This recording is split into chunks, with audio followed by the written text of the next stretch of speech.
I'm trying to add I realized the RSS feed is, the listener pointed out the things of the day aren't in the RSS Oh feed. yeah, I saw that. I'm like, so it's more challenging than expected to Yeah. get those in there. Well, Because basically, if you do it, if you code it the naive and easy way, which is what I did immediately, what happens is it works perfectly. But what you load an RSS feed, there's 100 items, and basically each item it goes and queries all the things of the day, and then so you get n number of episodes times 100 queries extra, basically, to render the RSS feed, and that's not good. No. So basically, I'm just gonna render. There's already a thing that like renders the HTML when you write separately from the markdown. I'm gonna render the second HTML that also includes the things of the day in it, with all the related links, and then that way it'll work. But I'm still working on it. All right. I spent like 3 hours on that. Oh, and at the end, I did not forget, I have the script that I'll copy paste to you. And I think what we'll do is it'll be easier. I broke it up into lines and I tweaked it slightly. Together? Yeah. But instead, I guess the easiest way to do this is you record yourself saying all the lines. And I'm also going to record myself saying all the lines. And I'm just going to cut it together into whatever makes sense. And would it be too unnatural if we said each line individually? I mean, the way we did it is everyone sounds like it's recorded very individually, because this has been Geek Nights with Rim and Scott. Special thanks to DJ Pretzel for the opening music. Be sure to visit our website at frontrowcrew.com for show notes, discussion, links, and more. Remember, Geek Nights is not 1, but 4 different shows. Mondays are science and technology. Tuesdays are games and gaming. Fucked it up, so I can't use that one. I'll record it at the end. Anyway. Oh, yeah, and I had Geek Nights is recorded. It's just written under a Creative Commons Attribution 4.0 international license. Okay. All right, anyway. It's Monday, October 23rd, 2023. I'm Rim. I'm Scott. And this is Geek Nights. Tonight we are talking about remote access. So, my opening bit was going to be that I got my flu shot today, as all good people should, unless you specifically are told by your doctor you cannot get one, like you might be allergic to the vaccine or something, in which case everyone else should get a flu shot to protect you. Mm-hmm. But if you weren't planning to get your flu shot and you live anywhere on Earth, go get your flu shot. Otherwise, I am personally deeply disappointed in you and would never want to meet you in person. I mean, way back in the day, I didn't get it just because I didn't think about it. And also, I was less happy. I cared more about getting shots. I was like, I didn't want to get shots. Well, also, the public perception was different. And Lewis Black did not help that perception with his one stand-up routine that we all remember. I barely remember. I used to get flu shots all the time, but that was only because I would get flus kind of often, and I didn't want to get them anymore. Yeah, I didn't really get the flu, and I felt like I was healthy, and I didn't understand any better. But then starting, several years ago, something happened, and suddenly it was earlier than that. It was maybe like 2000. Well, the messaging from the CDC and the WHO also changed around flu shots, and I forget what year it was, but there was a change. Around 2014, 15, 16, somewhere around there, probably. Yeah. Is when I was like, oh, this is A, free, B, and also, good, right? Yep. Not harmful in any way, only good. And I don't care about getting shots anymore. They don't even hurt. So yeah, but there was some point where they went from just being available to being recommended, and then to being like officially recommended. Everyone should get one as policy. And that was a good call, because now we're moving forward. Like, there's an RSV vaccine that they're going to start giving kids. There's that chickenpox vaccine that I really... The RSV one, they said, like, old people, and it's like, well, they didn't tell me to get it, so I'm not gonna. But if they did, I would. But so I just go and get every vaccination that I'm told that I should get. Yep. And I really wish the chickenpox vaccine had existed when I was a kid, because chickenpox sucked, and now we got to get our shingles vaccines. I definitely had the chickenpox. I have a few distinct memories. I have this very clear memory of laying on the couch, and I remember what that couch smelled like, because it was the couch the dogs usually used. So it was like the couch that no one wanted to sit on. Super young. I might have been like 3. Oh yeah, I was 5. super young. My brother and I both got it at the same time. But that couch smelled funny because the dogs also used it all the time. And whenever we were sick, I think our parents put us on that one because, if unfortunate kid being sick things happen, well, it's already the janky couch. And I just remember really wanting to itch myself, and I had an oven mitt on my hand that prevented me from itching myself, and I was just rubbing as much as I could with the oven mitt, and my parents were like, that's defeating the point. I just remember that I had a rash. I don't remember anything else, but I had it. But yeah, it would have been much better to have a vaccine and not have that. Yeah, never mind. Now we have to get a shingles vaccine at some point because I don't want to get shingles. Definitely don't want that. That hurts like it's supposed to hurt, like, but no one's told me to get it, so I'll when they tell me to. So I actually had an interesting tech thing happen on my way home, and I don't know, I couldn't find it because Twitter's dead, so I didn't have anywhere to look to see if this was the thing. And City Bike doesn't seem to post like outages. Like I checked their website, and they don't really announce when there's outages. And I opened a ticket, and they still haven't responded to it. But basically, so I'm trying. Bike service updates. Nope, that's not live status. Yep. There's no like, is City Bike up and working or not? There's one that will tell you like which stations are out of commit, are like closed or whatever. Yeah, but the app just does that too. Most of them because there's road work, right? So like a bunch near my office are closed because they're finishing the rest of that whole Pershing Square like cleanup and park thing. But anyway, so I leave work and I go in the afternoon a little early because I'm coming home because I'm tired from this flu shot. I wanted to take a nap, and I get a City Bike out and I start to ride it. And it's one of those white e-bikes. And I get a little bit down the road, and then suddenly the wheels lock up and its alarm starts going off. And this wasn't like I stole it a situation. This was just like, it just out of nowhere did this. But I notice someone else on a white e-bike behind me also happened to them. So we both kind of stopped, and we weren't that far away from a dock. So instead of just leaving it there like I normally would do, I actually walked it over to the dock, and so did he. And I tried to dock it, and the dock like doesn't light up normally when I put it in, but it stays in the dock, but like the green light doesn't come on. And I look at the app, and the app doesn't act like I have a City Bike out, and the other guy does the same thing. So I try to get another bike out, and it just sits there for a little while and then denies me with the red light. So I try another bike, and it also doesn't work. So I assume the dock's busted, and I walk away and go to another dock, and no bikes work. And there's growing numbers of people all trying to get City Bikes and can't get them. And as I give up on the fourth dock and just start walking back to the subway, I notice there are white e-bikes laying around everywhere. So I don't know if City Bike went down or just like City Bike in Midtown went down. Something happened to City Bike, and I could not use a bike home, and I had to go into the subway. I'm sure the City Bike employees are thrilled at this event. Oh, yeah. But it is really funny that the nature of an outage like that is if you have an e-bike, it will just die and act like it was stolen because they've told it that it's stolen or it's lost its lease or however the technology works. I don't know how they implemented any of that stuff. I don't know. What if you try to bike somewhere like this, just the internet goes out, right? And it can't reach the internet even though the network is working. It could have been that. It could have been just like the City Bike network is working, but like the whatever data provider in the area, Verizon, T-Mobile, who knows what they got in there, right? Yeah. Could have been also, I don't know how any of it works, and I couldn't find any. Like if all the cell towers in that area like cut power, that could, Yeah, I guess it depends on exactly how that works. But anyway, that was my interesting thing that happened. So there's a lot of news. We're only going to talk about a couple because, shows got to last a reasonable amount of time. So I'm going to link to an article. It's on TechCrunch from a few days ago, and it is a comprehensive list of all of the tech layoffs from companies that are at least above the line of a website like TechCrunch noticing them, which is a lower line than you might expect. It's basically every layoff that's happened so far in 2023. And it'll give you a sense of, it's interesting because on one hand, I see a ton of tech companies struggling to hire.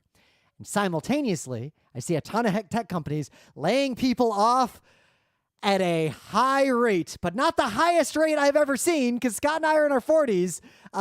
We've lived through like multiple .com style booms and busts over the years. Like I remember people being laid off from IBM when I was a kid. Like tech layoffs are not a new thing, but this feels like it's an accelerating bad year for tech layoffs, and there's a lot Oh, yeah, going it's on. basically been constant layoffs, not just in tech, but like everywhere. It's just, Yep. and it's been going on for a while to where it's like, oh, another one. And it's like, haven't they been saying another one for like Yep. months now? It's like they just keep laying off constantly. Yep. It's like new game companies, tech companies. Yep. Some of them were surprised. There's a lot of stories of people who got through the arduous application process at maybe a big FANG type company, got hired, and then got fired and laid off before they even started. Like, there's a bunch of stories like that.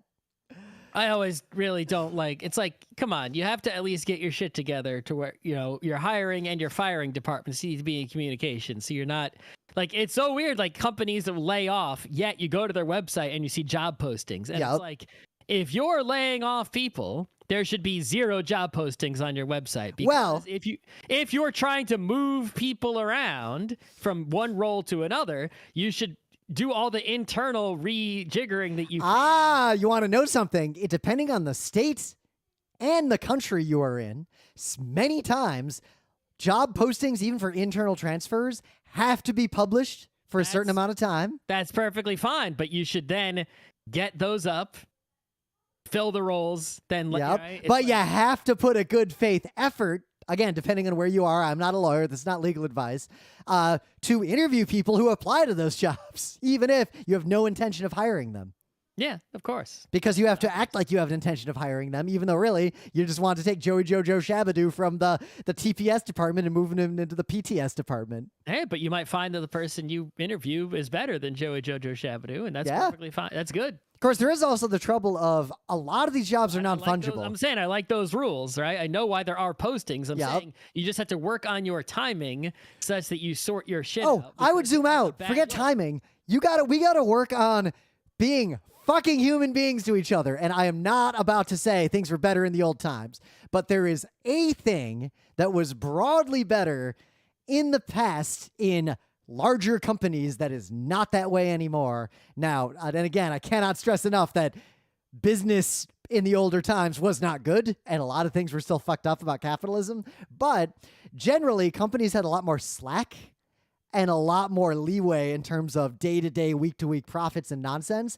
And a lot of companies would give employees who were being laid off a lot of notice.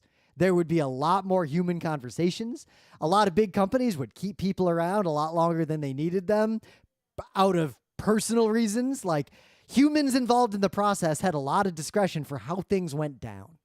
A lot of humans didn't use that discretion for good, but it was at least there. The difference today, I have found very profoundly, is that regardless of if humans would give that slack, it's moot because no humans involved in these processes have any discretion to make that kind of decision anymore at any company, just about.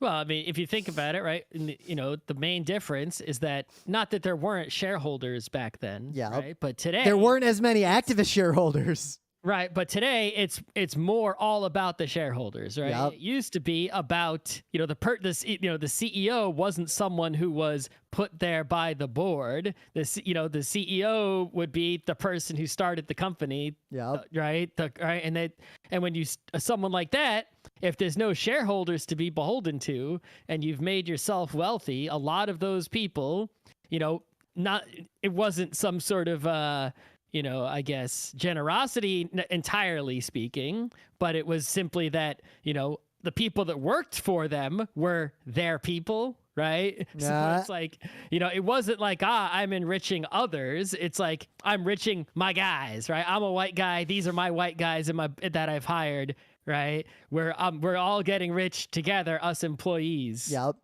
Kind of deal, right? Well, plus, back then, a lot more companies had pensions, 401ks. In my personal opinion, the scam of the 401k didn't exist yet. Right. So when you're the company, right, sir, the profits of the company were there to enrich the employees and the people who worked there. Whereas now the profits of the company are there to enrich some investor who doesn't even know anyone who works at the company and just has some numbers somewhere. And so that doesn't give a shit about anyone who works there. The employees are just That also leads to an erosion of a lot of the, I guess, lubricant that kept communities working. Like the example I always like to use is in an older time, a company that was in a local place would basically sponsor like a lot of kids sports stuff and things in the community that they put it under a marketing budget usually, but did it really impact whether or not that company sold more wrenches or whatever? Probably not. But they kind of just all did it anyway. And it was seen as just one of the aspects of being a good corporate citizen. Not saying every company did it or even did it for good reasons, but that would happen a lot more. Nowadays, a company would have to go to the shareholders and justify what return on investment will we get by spending $500 a year sponsoring that Little League team. Yeah, I mean, well, think about something like, the Flintstones, right? Which obviously is just a cartoon. Yeah. But, you've got the boss guy. What was his name?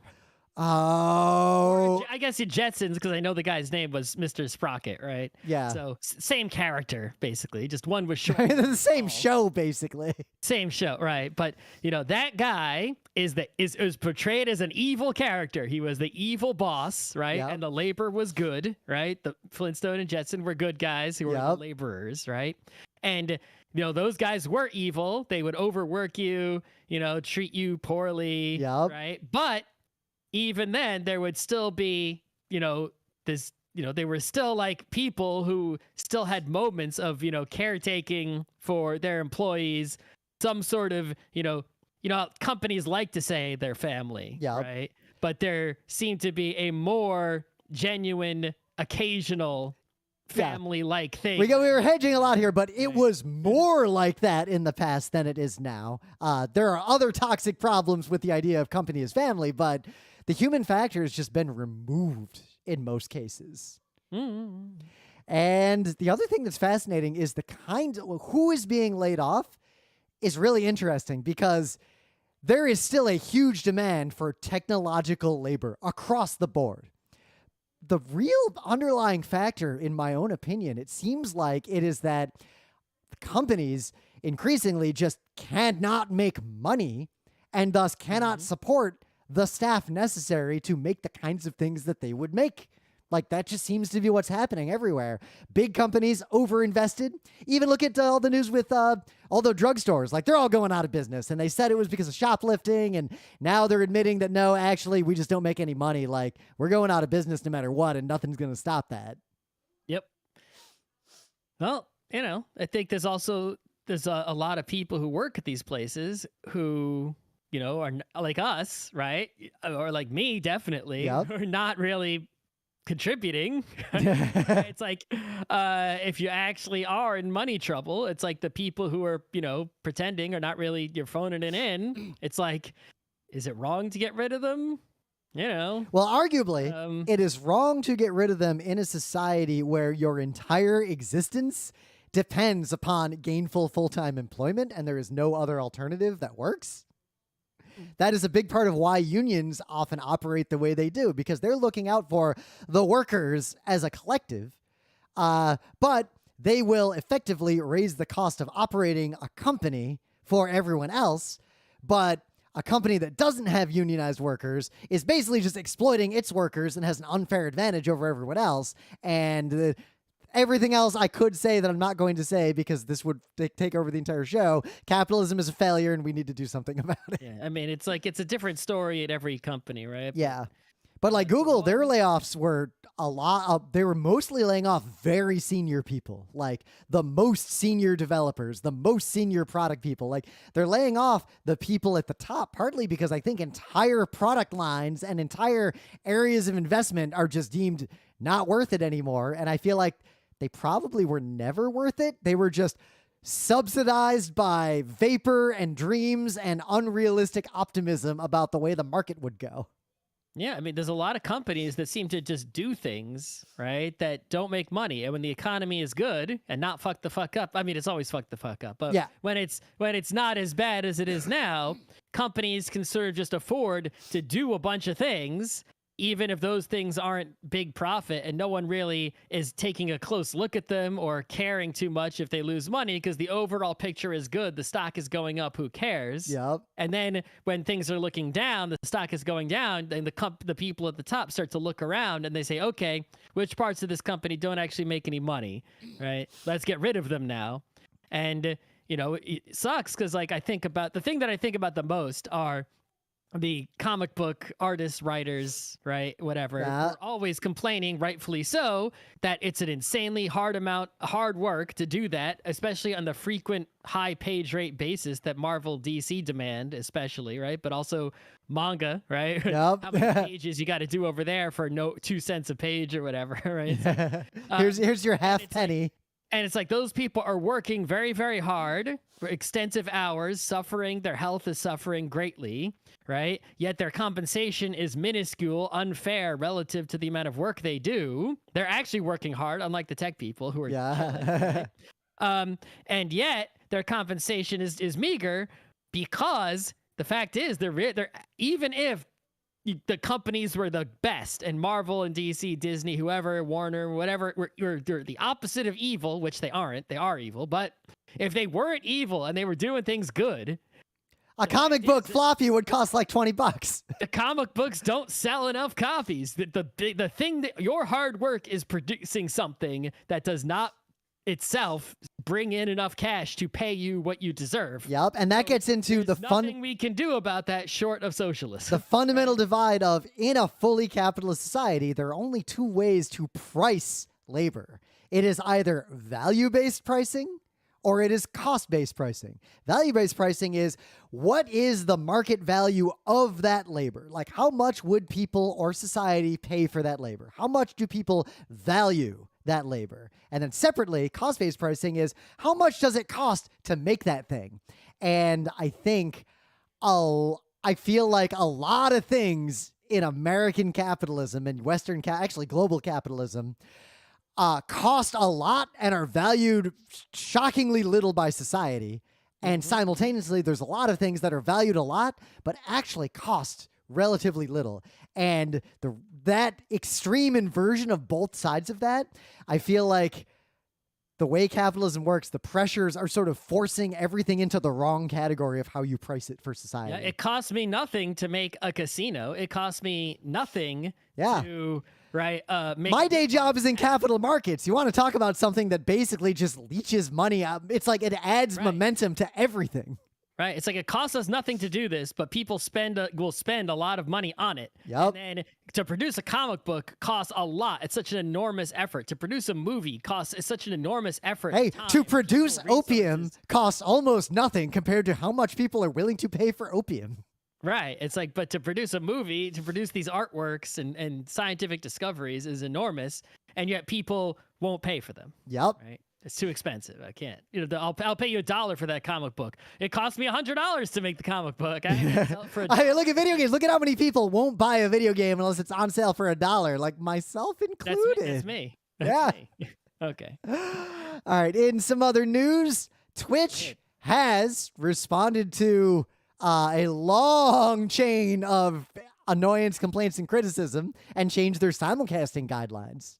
Yeah, so for basically the idea is that, we talk about the posse model. You publish on your own website and you syndicate elsewhere. But if you're live streaming video, that is more than just about anyone can deal with, right? Even I could do it, but I'd have to pay for all this bandwidth and storage and whatever. It would be expensive. I would have to pay money to do that, right? Yep. So the fact that someone else will help me stream video for free or even pay me to do it, that's like, well, even though they're putting ads on it or whatever, and the fact that they'll share some of the money with me, it's like, it's hard not to take that deal, right? Yeah. The thing is, if you take that deal from Twitch, at least up until now, they would not let you simultaneously stream on another platform. So you had to either only stream on Twitch or only stream on literally everyone else, because no one else, I think, had that policy that I know of. Like, you could stream on YouTube and Facebook and wherever the else Mixer, which died, right? Any place that you can find,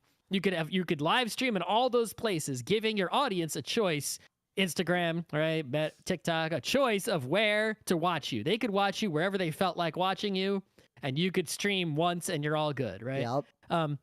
But Twitch said, hey, if you want to stream on Twitch, you can't stream anywhere else at the same time. You could still have accounts on those other places, right? You could stream sometimes YouTube, sometimes Twitch. You could stream on Twitch and upload your VODs to YouTube, right? But you can't have the live stream going on Twitch and YouTube or anywhere else at the same exact time, because we want you, right, to be focusing on us, right? It's understandable. And why? They need to make money, because I want to point out Twitch has laid off at least 400 employees so far this year.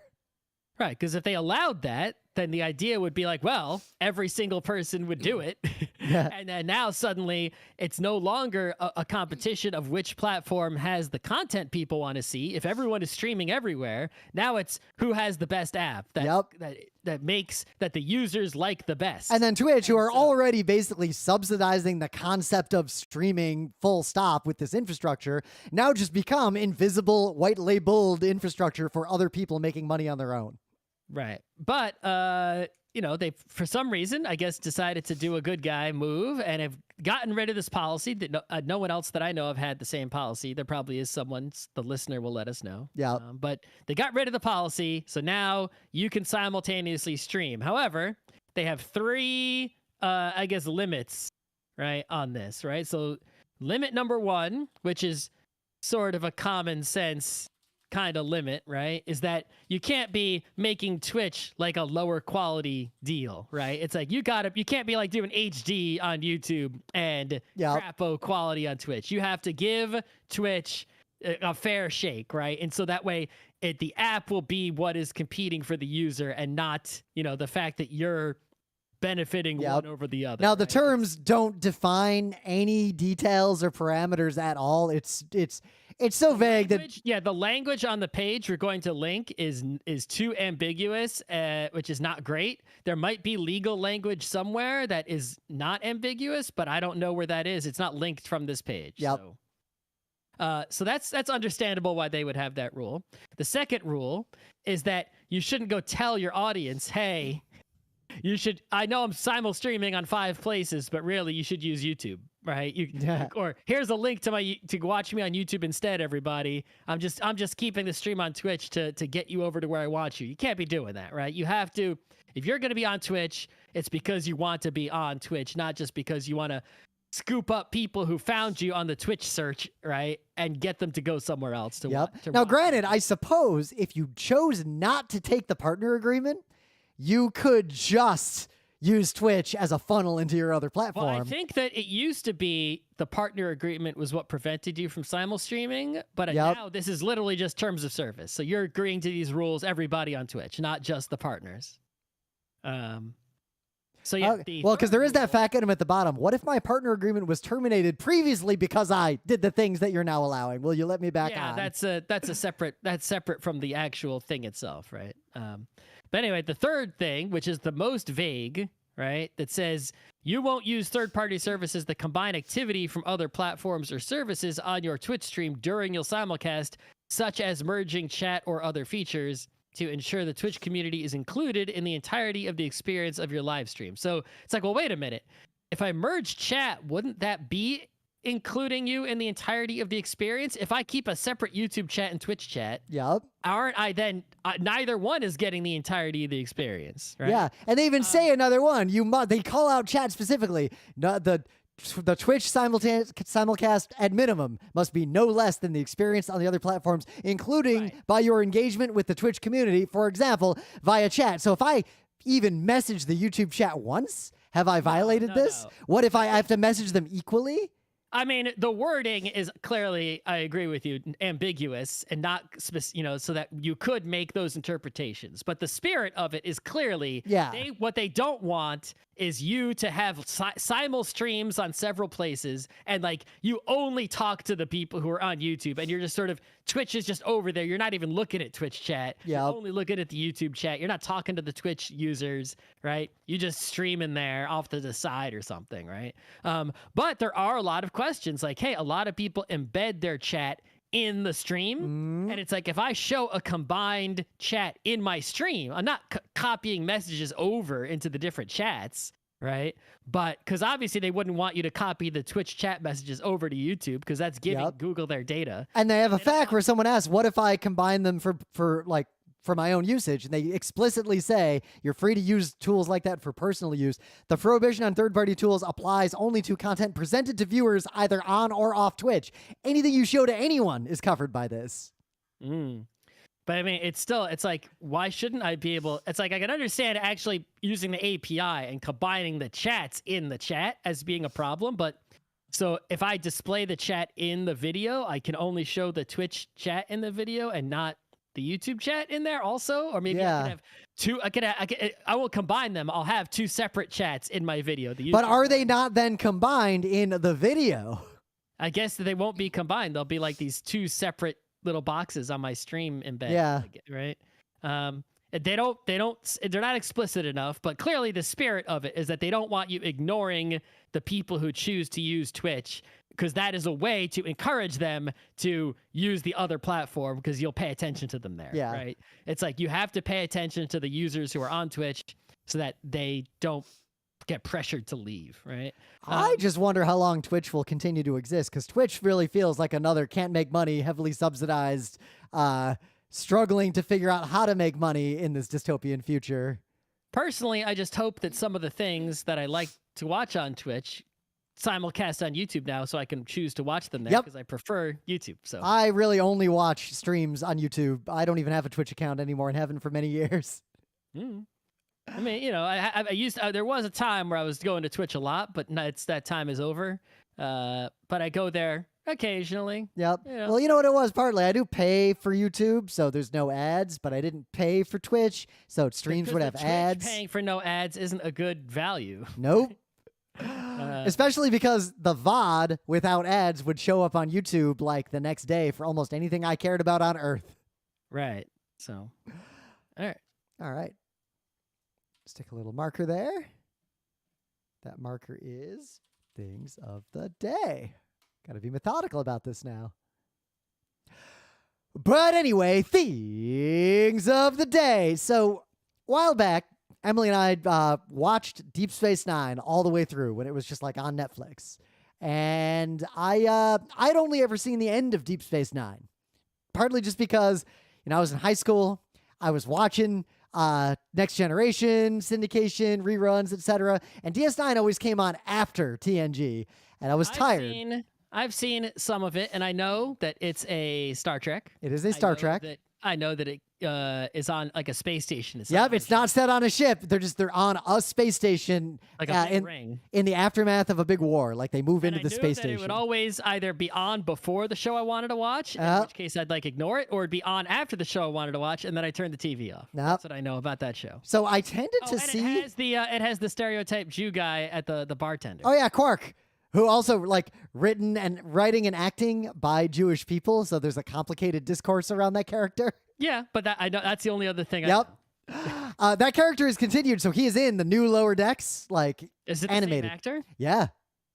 The voice actor. So the real actor from that old show is voice acting the cartoon character. Yeah. They actually got, so Kira and other characters, they had the original voice actors, or the original actors, voice act the characters. It's set, like, years after Deep Space Nine. Like, it's set in a more modern, Star Trek era. Okay. Anyway, in fact, you go to their home planet in one of the more recent... Fans really love that. I really love that. Okay. The Deep Space Nine nostalgia episode was a really good episode. Anyway, we were watching, and there was a random episode where we paused it, we zoomed in, and sure enough, the silverware they were using was the exact same silverware that I have. That stuff I brought to RIT, like the wrought iron stuff with like the little like curly cues at the end. My weird silverware. You have a screenshot and then you have a photo of your silverware? Yeah, so we pause it and we look, and sure enough, they were using the exact silverware that I still have. It could be similar. I need some video evidence. I will link you to it, and you will see. I'm not denying it. I'm just saying. So then, because that's really specific silverware. It's not run of the mill. It is. Right? So we're like, it's the same silverware, and I remember thinking, I'm going to get a screenshot and make a whole blog post. This will be funny. I got to share it with everyone. And I tried to get a screenshot. And this was right around when Netflix did the thing that prevents screenshotting. And then I just gave up and I forgot what episode it was in. I didn't think about it again. This website, my thing of the day, is called Star Trek Plus Design. And these people are methodically finding every single prop in any Star Trek episode from any series that is something available to consumers and identifying it.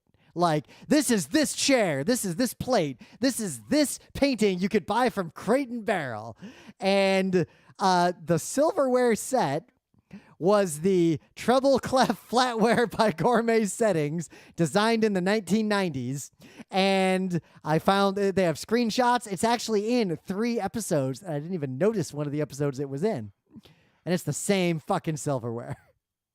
Looks pretty close. It's got the 3 prongs instead of Yep. 4. So I gotta get now. I got these screenshots. I can get additional screenshots and do a thing about it. But this website has been fascinating. I've just been looking at random props that they just clearly bought from like IKEA or something and used in a random episode. Like, one episode had a weird toaster, and Picard uses the toaster, and the toast pops out.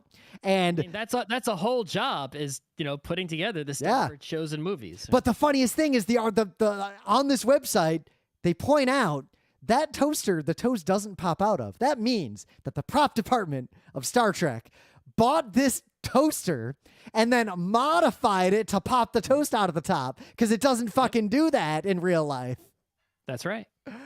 So this was a rabbit hole I went down pretty deeply, and it's a good website, well designed, well researched. This is the kind of, and there's no ads on it as far as I can see. So good job, people who made this website. All right. So my thing of the day is this cute little video game. You can beat this game like in a very, very short amount of time. We're talking like minutes if you click really fast, right? But it's basically a little adventure, and you're just trying to go home from where you are. So that, right? And you're presented with a series of like yes, no situations, right? It's like, you meet an old lady in the woods. Do you take what she's offering you or not? Do you want a potion or not? Right? Yes, no, yes, no.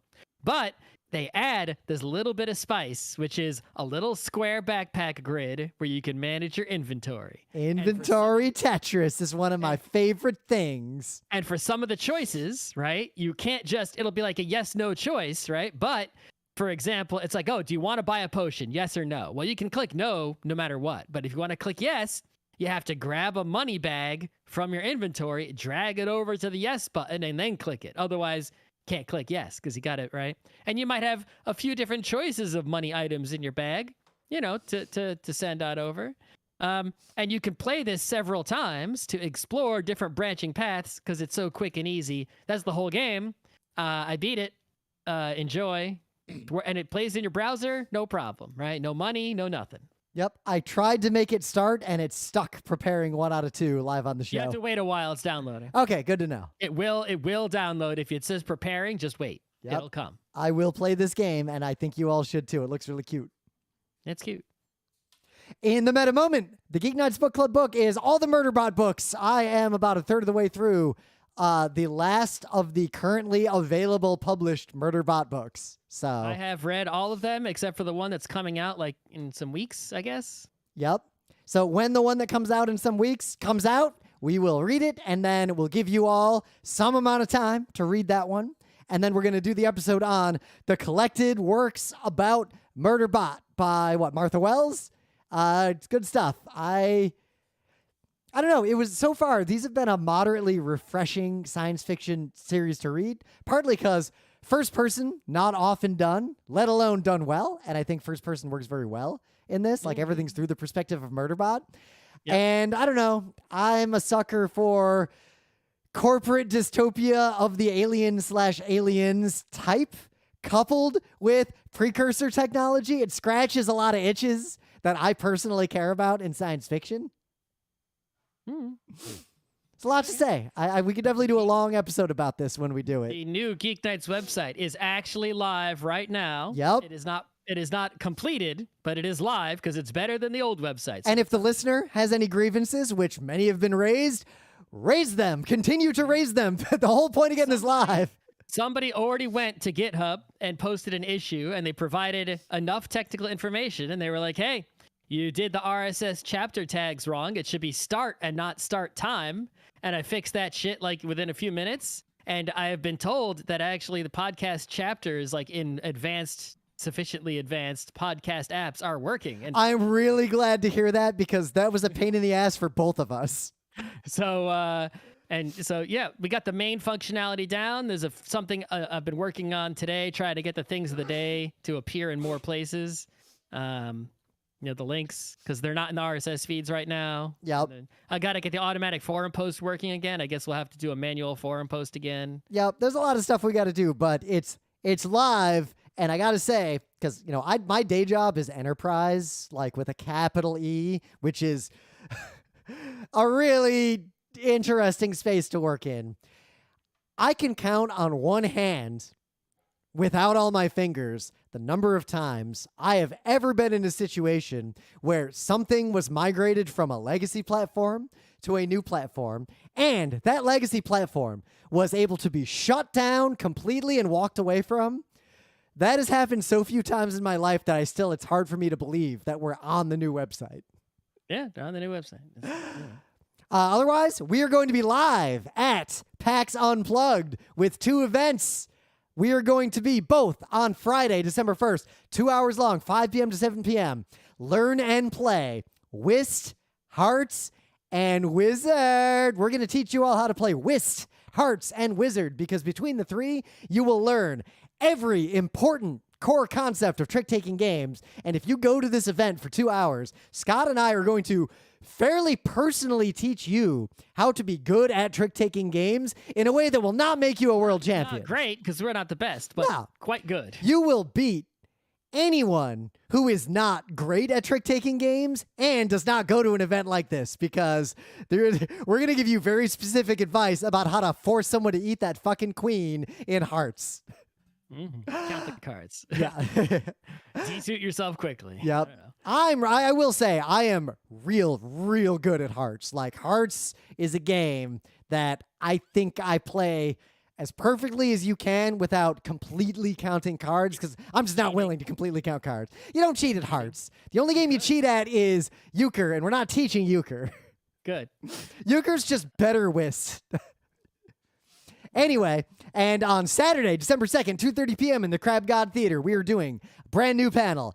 We're making a series of panels now, following on from an old panel we did a long time ago that was very, very, very popular and was in a far too small room, so there's video of it, thankfully. Mastering game mechanics. We are now going to take a bunch of game mechanics for many years to come and do entire panels about them. So we are doing our first one, worker placement. If you want to hear me and Scott talk about just worker placement games for an hour, well, not even games, the mechanic of worker just placement. worker placement.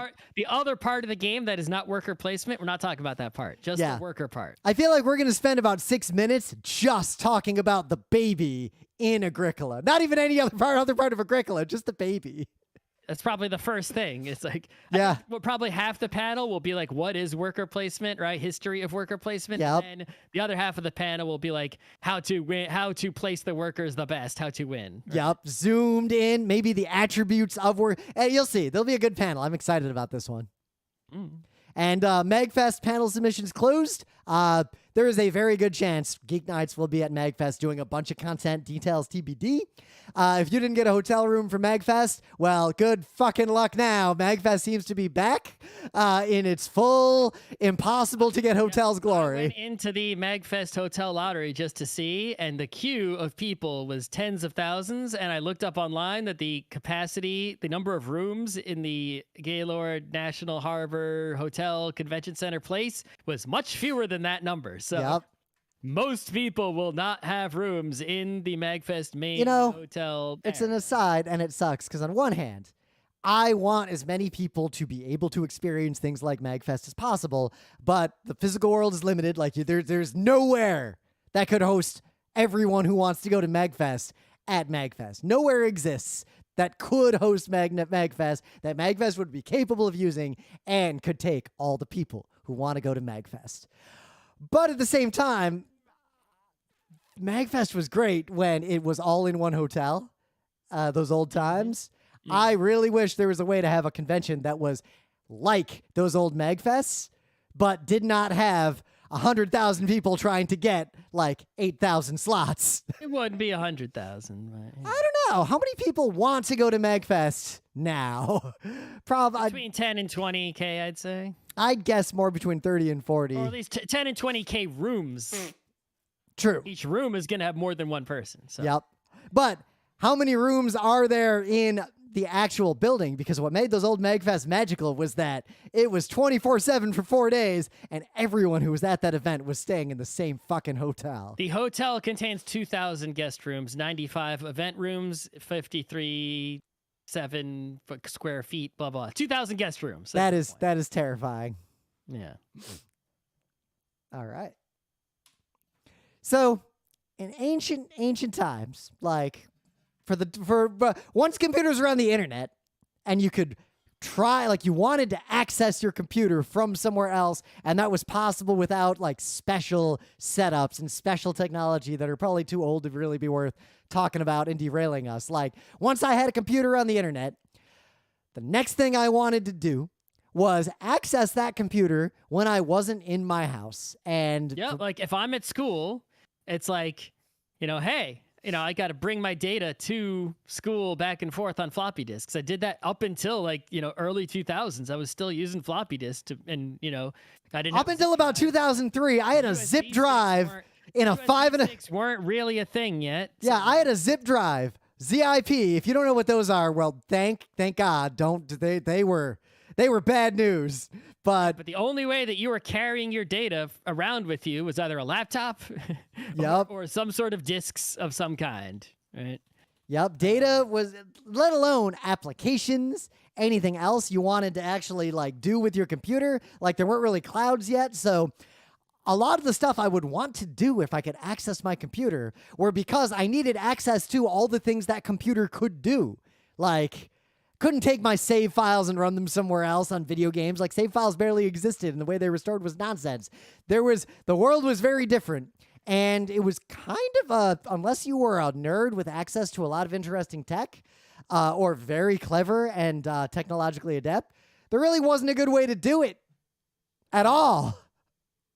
It's your computer was, even though there was internet, and even if your computer didn't even have dial-up, if you had a cable modem or an always-on internet connection, it was still quite difficult to reach the computer at your home, even though it should be theoretically possible because that's on the internet, and this computer you're sitting at in the library is on the internet. Yep. But good luck. And I remember a specific moment a long, long time ago. Scott and I did the thing we used to do. We went to Wildwood for a week, so there wouldn't be Geek Nights. But back when we were, I guess, insane, and we did the show 4 nights a week, we also had a thing where we didn't want to skip a show. So we got a bunch of guests to record episodes for while we were going to be out of town. We scheduled them all up to go live. And one of the episodes failed to post because I fucked something up, like when I set it up. Like the MP3 was too big and it failed. Like, something happened. So we're in Wildwood, and the Monday episode went live. And then I think one of the Tuesday episode went live. But one of the episodes didn't go live. And there was literally no way for me to fix this short of driving home to my computer, because there was no possible way to get the file I needed and then use the web to upload, to like fix it and upload the episode. Now, anyone can do remote access anywhere. There's a million ways to do it. And it comes down it's almost like, for many people, it's kind of an obsolete concept, because now very few people have anything on their physical computers sitting in their home that they actually need access to, because all the things they use their computer for are themselves online, and most of anyone's interactions with the computer is through a web browser. In fact, if you type remote access into Google or Bing right now, the top result is Chrome Remote Desktop. Yeah, it's, if you're storing all your stuff in, quote, the cloud, someone else's computer, it's like, well, that someone else's computer is in, one of these cloud services, Azure, Oz, whatever. They're on computers that are just have domains like the Google's computers or whatever. And it's like, no matter which computer or phone or device you're using on Earth, you can reach those computers. And so what purpose is there of reaching your computer? It's like, if you have your phone and all your data is at Google and you can reach Google, why the fuck would you need to reach your desktop in your house? Yep. there's no reason to do that, all right? Because there's nothing on that computer at your house that you need so desperately. Right? You got your phone, and your stuff is in the cloud. The end. Yep. And I would say right now that in the modern era, there are two classes of use cases for actually needing access to your actual physical desktop computer when you are not in your home. Class one, you actually don't, and you're just not technological or knowledgeable enough to not have to access that computer. Like, you could do whatever you're doing in a way where you don't need to access that physical computer. You just don't know it. Or two, you're a nerd with some sort of specialized use case. Like, there is data and things I might want to have access to or do something with that literally are only on my local network for specific reasons. Yeah. I got a data on my NAS, right? And I'm not paying to store that shit in the cloud. It's a bunch of giant video files, but I want to edit video, and I forgot to bring the video file with me. Yep. I'm running services from in my house. There's a website that I'm not paying to host on a hosting platform. I have the website running on a server in my house, and I got to mess with it, which means I need to access the network in my house. What else could there be? I want to play a video game with somebody who's in my house. Yep. Right? But that video game is some ancient, weird video game with LAN mode, and it's not like Counter-Strike where we can just play against each other because there's cloud servers. Yep. Though even in that case, if the game runs on Steam, Steam has actually provided some capabilities to solve that kind of problem, and it works. Indeed. It works pretty well most of the time. They sure have. And where it hasn't worked has been for inexplicable reasons. Another good example would be Steam Stream, right? It's like Steam streaming only works in your house, but it's like, hey, I want to run the game on my computer that's in my house, but I want to play the game on my phone at a cafe somewhere, right? It's like Steam Stream is going to be like, hey, I don't detect any other Steam device. If you just try to use it straight up, it only looks on the LAN. It won't see your computer at your house, right? You have to connect your phone with like a VPN to your house so then it can see your desktop and then do the Steam stream. Now, the whole other set of use cases, I don't know if we want to talk about them today, are for work purposes. Like if you have a work machine that you need remote access to as opposed to a personal machine you need access to. That could be a separate show. It could be part of this. I don't know. I'm doing a 3D work and I push render and then I leave the house. But that render is just going to be on this desktop. And then when I get to work, I need to reach home to grab it from that computer. There's no auto upload configured. Or I work for a company. Some of the things I need to do, I can access via the internet in a very secure manner from any computer using a bunch of security. But there are some things that are more sensitive. And actually, as a person, I have personal use cases like this too. Things that are sensitive enough to where they have security, but I explicitly make sure they are only accessible from within the network that I trust.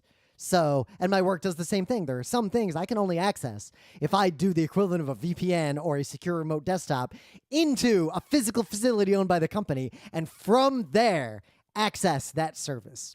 All right. So we talked about the reasons you would do this. Let's talk about how to do it in the year 2023, right? So the first way to do it in the year 2023 is somehow get a static IP address for your house, right? If you can get a static IP address for your house, then you can just configure your router to intentionally expose some services and not others. And as long as those exposed services are secure, you can use those services to access your home network properly. For example, like an SSH tunnel or a VPN. If you have a static IP, you can literally just configure your network and all your servers. You can expose them publicly to the internet. You can do a lot. Yep, you get your smart firewalls. You just got to protect yourself because you don't want to let just any schmo into your home network, right? You have to put up a big, beefy wall of correctness in front of that. The second thing, just as close to being as simple, you have an IP address that changes, but not too often, and you actually go through the effort of using dynamic DNS, however that works today. It's always been a mess. It always will be a mess. Find two how-to guides, and between the two of them, you'll get it to work. You might have to pay a service to help you or something, but some sort of dynamic DNS, and then okay, your IP address changes, but you can always visit scottshouse.dynamicdnsurl.com, and that will go to your house, and you'll get the IP address of your house where the same setup is existing, and now you can access your house. Now, that still depends on what are you going to do with that access, because if you are running nerdy server type stuff, direct access means I SSH directly into the thing I want to futz with. But say you got a Windows desktop, you probably need to set up some sort of remote access desktop like RDP or Chrome Remote Access, or you need something to give you like UI access, like a service to hit to do something with. Mm-hmm.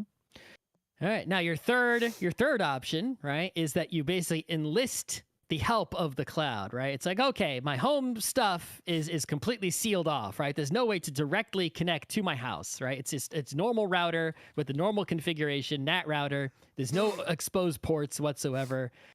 Even if I know the IP address and it never changes, I can't get in that way, right? Which is good for security. So what do is we enlist some cloud assistance, right? We get some other point out in the cloud somewhere, someone else's computer, or you host your own computer with a colo, I guess. I don't know. But some other computer on the internet that's accessible from anywhere. And your home computers connect to that computer with some sort of VPN. And then your remote device also connects to that remote computer. Yep. And now you sort of have a link to go through. So it's like, okay, I can't connect directly to my house, but my home computer is always connected with a VPN to this computer, and so am I from wherever I am in the world, and now I can reach my home. So Tailscale is a really popular thing that does this with WireGuard these days. Yep. It's it's shockingly easy to use, which is why I think, I didn't know what it was, and then I used it, and I was like, oh, this is so easy and simple and mostly free. I can see why this has become a thing, right? It's like, any device you have, you just connect to your own Tailscale virtual network. And now it's like you have this other LAN that doesn't really exist. But because Tailscale servers are reachable from anywhere, you're good. And the Tailscale servers theoretically just sort of assist you in making a direct connection. Like your traffic, I think mostly doesn't flow through Tailscale. I think sometimes it does, but mostly it doesn't. Yeah, these kinds of services basically get around the need a big beefy wall. You leave the beefy wall in place, like you just don't open up your internal network to the world. You have no ports open to the internet whatsoever, right? Yep. And because it's the idea of you want the thing in the two separate environments to reach out to ask for a connection instead of listening for anyone to try to talk to it. You just sort of have this third-party assistant that's out there that doesn't. You're not storing your data in the cloud. You're not running your services in the cloud. But all your separate devices all around the world can connect, and this one sort of orchestrator, traffic director can help them make secure connections to each other. And I guess now your point of failure would be if somebody could authenticate with that service, they could get their device onto your network, your virtual network, and then access everything. And most services work like that. Like even Chrome Remote Desktop looks like you use a code and it does some stuff, but Google's just the cloud server sitting in the middle, bridging the gap between wherever you are in Chrome and wherever your computer is that's running Chrome Remote Desktop. Yep, precisely. Now, the final method, and I may have talked about this as a news, but I've actually been using it for a while. And I'm kind of sad that the best implementation is Cloudflare, because I'd love to use one that isn't from that company. Yep. But their solution just works really, really well. And this is the case where you want to host services that are open to the public, right? I want to run a web server in my house and have people access it from around the world, but I don't want to aim my DNS at the IP address of my house, even if it never changes. Yeah. Right? I want to keep my house completely locked up, right? So no packets can come directly to my house. How is this possible? Well, they have a product called Cloudflare Tunnel, which is shockingly free. And the way it works is you run this little daemon app on a computer in your home network, right? And that little app makes a VPN connection to Cloudflare. Okay. So now there is a connection between you and Cloudflare. And so theoretically, if you configure this, people can now reach from anywhere, can now talk to Cloudflare, and then Cloudflare will talk to the service that is running in your house and expose the service in your house to the wider internet. And the way you do this is you go to Cloudflare's website and you say, hey, that Cloudflare daemon running there, it sees a service at this host name relative to it, and this port relative to it. I want you to expose that service at this public space, this public DNS, this public, port, right? Make that connection. And it, as long as it's running properly, sure enough, it makes that connection. So you could run like the Apache web server on your home network with port 80 exposed to only the local network, or even only to the computer that is running the Cloudflare daemon tunnel thing. And then out on Cloudflare, you say, hey, the Cloudflare daemon that's running there sees on port 80 on this machine, Scott's web server, a service, expose that on mywebsite.com. And it happens. Anyone who visits mywebsite.com, DNS will send them to Cloudflare's IP address. Cloudflare will see they're coming in and know that they're trying to go to mywebsite.com. And then it'll go down through the VPN to that little web service, forward it through the little tunnel app, and bring the HTML all the way back and deliver it to the person. But your home network is still completely safe, right? And that's a pretty powerful technology. Many people, there's actually a GitHub link. Someone's like collected a list of everyone who offers this kind of service. And the thing is, most of them are only offering it in such a way where it's only useful for like, I'm doing web development work and I'm running a little web server locally and I want to show it to my client quickly, right? The very few, pretty much Cloudflare is the only easy one that's doing it to where I have a permanent service running, right? That I want to actually be good and work and not have things change on it or have to I want to use my actual domain on it. Well, plus, especially, I think what you're doing, like that kind of setup is going to be more important as parts of the internet and platforms that people use start to implode, of being able to directly provide services at scale that are nerdy and local and fun. I think the downside of this pattern, because it's an amazing pattern, right? Besides the if someone else offered this service besides Cloudflare, that would solve a lot of the single point of failure problems, right? But I think the other problem is that even if your ISP is like cool with this, or they can't detect it because it's all just a VPN, it looks like you're just VPNing over to work. If you start doing high bandwidth stuff, you get a lot of visitors to your website that runs in your house. Your regular old residential ISP, even if you have a lot of upstream. Yeah, your Verizon Fios symmetric gigabit is going to get cut the fuck off if you're hosting YouTube. Even if you pay for the symmetric gigabit, if you start doing like live streaming video from your house, it's like you better have some sort of other thing out in front of that, like a CDN. You better have a CDN. Right, because otherwise you're going to be putting out the full bandwidth per visitor from your house. You got to have your architecture right. If you get even just a website, if people start visiting that website too much, that's going to be trouble. So, but yeah, I think the other thing is a lot of people do want is to, they're running like obviously the Plex piracy kind of server deals, right? And where you want to expose it to some people, but not all the people. In which case, I think the tail scale sort of model, where it's like you have a LAN where the limited number of people can get on the LAN, and then you run services on this virtual LAN. And one of those services is YAR piracy. I think a lot of people do that exactly that way, right? They have a Plex in their house, but people have a way to connect to it without exposing it to the whole freaking internet.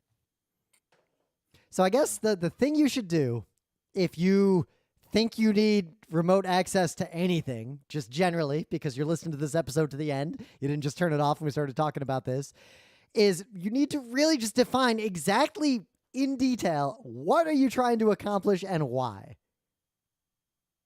And then that's the same with everything. It is. I mean, that is. I could just record that and stick it at the end of literally every Geek Nights episode. How to do anything. Determine what you want to accomplish. And why. Yes, the end.